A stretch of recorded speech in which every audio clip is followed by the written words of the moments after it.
Sur la terre, le royaume des ténèbres a établi une domination et plusieurs formes de domination. Et la domination par les ténèbres, la domination des œuvres des ténèbres, ce n'est pas la domination dont il est question pour nous par le Saint-Esprit.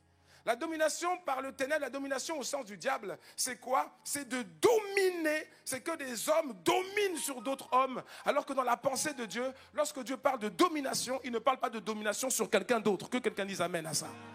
Alléluia. Mais le diable, lui, quand il parle de domination, c'est la domination sur les autres. Et la domination du diable, c'est par exemple manifesté, et il y a encore des endroits sur la terre où c'est le cas, et c'est manifesté par la domination de certains hommes sur d'autres hommes à travers l'esclavage. Que quelqu'un dise aïe, aïe, aïe. Et nous avons également vu qu'il y a une autre domination qui n'est pas la volonté de Dieu, qui n'est pas le fruit de la volonté de Dieu. C'est la domination des genres, c'est-à-dire la domination du genre masculin sur le genre féminin. Que tu dises amen ou pas, c'est comme ça. C'est comme ça depuis quand? Depuis Genèse chapitre 3 verset 16. Ce n'est pas Dieu qui l'a voulu, ce n'est pas la volonté de Dieu, ce n'est pas la pensée de Dieu, mais le fait est que l'homme, c'est-à-dire le masculin, domine sur le féminin. De manière physique, au niveau social, même au niveau financier, même au niveau émotionnel. Et ça, c'est le fruit du péché, c'est le résultat du péché. Parce que dans Genèse chapitre 3 verset 16, Dieu a parlé à la femme comme conséquence du péché en Éden. Et il a dit, j'augmenterai la souffrance de tes grossesses, tu enfanteras avec douleur et tes désirs se porteront vers ton mari, mais il dominera sur toi. Ce n'est pas la pensée de Dieu, ce n'est pas la volonté de Dieu, mais c'est un état de fait qui découle de quoi? Des œuvres des ténèbres. Mais dans la pensée de Dieu, il n'y a pas cette domination-là. Parce que la Bible dit qu'en Jésus-Christ, il n'y a plus juif ni grec. Il n'y a plus maître ni esclave. Il n'y a plus homme ni femme. La domination dont il est question, elle est clairement manifestée par le Saint-Esprit. Ça veut dire quoi? Ça veut dire que pendant tout le temps, à chaque fois qu'on parlera de domination, à chaque fois que tu parleras du mot domination, tu dois toujours être conscient que c'est par le Saint-Esprit. Et c'est d'abord la domination sur les œuvres de la chair. Parce que si tu ne comprends pas ça, tu vas croire que la domination, c'est voilà, aller dominer sur les autres, écraser les autres, dire oui, Dieu a dit je domine. Et puis tu vas commencer à danser, tu vas commencer à... Non, c'est pas ça. Que quelqu'un dise non. C'est d'abord la domination sur les œuvres de la chair. Toi, tu veux dominer sur l'extérieur, sur les circonstances extérieures. Tu veux dominer sur les montagnes, sur les vallées, sur les choses extérieures. Alors qu'au-dedans de toi, tu es dominé par les œuvres de la chair. Ce n'est pas possible. Donc ça commence où? Ça commence d'abord par la domination à l'intérieur, la domination sur les œuvres de la chair. On a expliqué que c'est aussi la domination sur le péché. On a dit que c'est la domination sur la mort. On a expliqué que c'est la domination sur la maladie et sur les infirmités. C'est également la domination sur les œuvres des ténèbres. Jérémie chapitre 1 verset 10, Dieu parle et il dit, je t'établis. Mais c'est un texte prophétique, il ne parle pas seulement à Jérémie, il parle à toi, il parle à moi. C'est prophétique, il dit, regarde, je t'établis aujourd'hui sur les nations et sur les royaumes pour que tu arraches et que tu abattes, pour que tu ruines et que tu détruises, pour que tu bâtisses et que tu plantes. Cette domination dont il est question, c'est la domination sur Satan, la domination sur son règne, sur son régime et sur sa puissance. C'est la domination sur les œuvres des ténèbres. C'est aussi la domination territoriale. La domination, c'est également la domination intellectuelle. La domination dont il est question, c'est aussi la domination dans les études scolaires et universitaires. La domination dont on a parlé, c'est aussi la domination au niveau spirituel. Nombre 23, verset 23. L'enchantement ne peut rien contre Jacob, ni la divination contre Israël. Et nous sommes l'Israël de Dieu. On a parlé de la domination économique et financière. On a parlé aussi de la domination sur le plan politique et décisionnel. Oui, il n'y a pas que ça. Dis à quelqu'un, il n'y a pas que ça. Il y a aussi, 14e point, la domination sur l'adversité, sur les obstacles et sur toute forme de limitation. C'est ça aussi la domination. La muraille vise à t'empêcher de passer de l'autre côté. La muraille est un obstacle qui te limite. La muraille est un obstacle qui te snobe, qui rit de toi, qui rit de ta situation, qui te dit tu resteras là. Tu es né là, tu resteras là. Tes enfants resteront là. Mais avec mon Dieu, avec mon Dieu, avec mon Dieu, dans la décennie de la domination, avec mon Dieu, je franchis une muraille. 15e point, oui. La domination par la sagesse et par le discernement.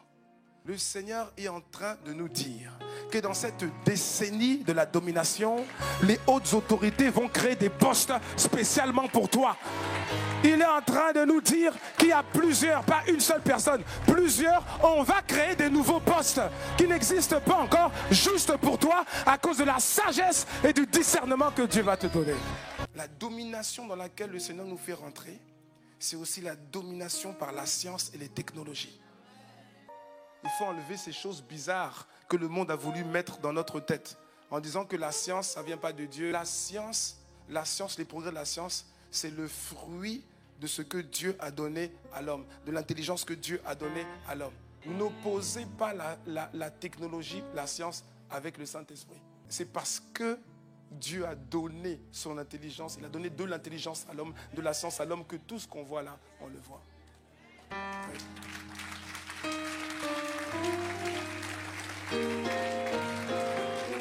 Et dans cette décennie de la domination, tu dois comprendre, ça doit encourager quelqu'un. Tu dois comprendre qu'au milieu de nous, Dieu va susciter des hommes, des femmes qui vont faire avancer la science et les technologies.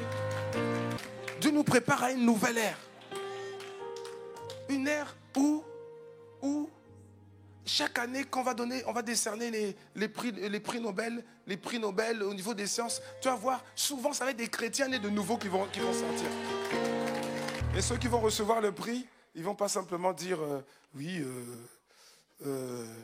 j'ai trouvé la molécule, le truc. Non, ils vont commencer, ils vont dire je rends grâce à Dieu, le Père de notre Seigneur Jésus-Christ, devant toutes les caméras du monde entier, qui m'a donné l'intelligence et la science par son esprit. C'est aussi la domination par rapport aux vérités et aux mystères. Ce que Dieu est en train de dire, c'est que la création tout entière attend avec un ardent désir la révélation de vérité jusqu'ici inconnue qui doit être faite par les fils de Dieu. Ce dont il est question là, c'est des choses que seuls les fils de Dieu peuvent amener, peuvent révéler. Des choses inconnues jusqu'à présent, des choses inconnues. Et ça amène la domination. Pourquoi? Parce que quand tu sors ça, c'est un respect mondial. Ouais. Une influence, une domination grâce à ça. Pourquoi? Parce que tout le monde attendait ça. C'est aussi la domination par la créativité et l'innovation. De l'Église, Dieu veut manifester sa sagesse. La sagesse de Dieu doit sortir à travers le peuple de Dieu que nous sommes. La sagesse infiniment variée, une créativité incroyable doit sortir de l'Église. Des choses que l'œil n'a point vues, que l'oreille n'a point entendues et qui ne sont pas encore montées au cœur de l'homme. Oui, c'est la décennie où l'Église va les manifester. Ça ne se fera pas sans se préparer à travers les Écritures, à travers le Saint-Esprit, avec l'obéissance à Dieu, avec la consécration. Mais ça se fera au nom de Jésus. Je proclame et je confesse dans le nom de Jésus que plusieurs ici, vous serez recherchés, traqués par les plus grands chasseurs de tête de la planète à cause de la créativité, à cause de l'innovation que Dieu a mis en vous, à cause d'un esprit de créativité. Les plus grandes entreprises vont envoyer des chasseurs de tête, ils vont se déplacer, des PDG vont se déplacer pour vous rencontrer parce qu'ils voudront vous embaucher. Ils vont vous proposer des salaires qui font tourner la tête, mais votre tête ne tournera pas parce que vous êtes ancré en Jésus-Christ. La domination dont il est question, c'est aussi la domination, ah oui, La domination sur tous nos ennemis et nos assaillants. L'Éternel te donnera la victoire sur tes ennemis qui s'élèveront contre toi. Ils sortiront contre toi par un seul chemin et ils s'enfuiront devant toi par 7 chemins. Ça veut dire quoi? Il y aura la débandade.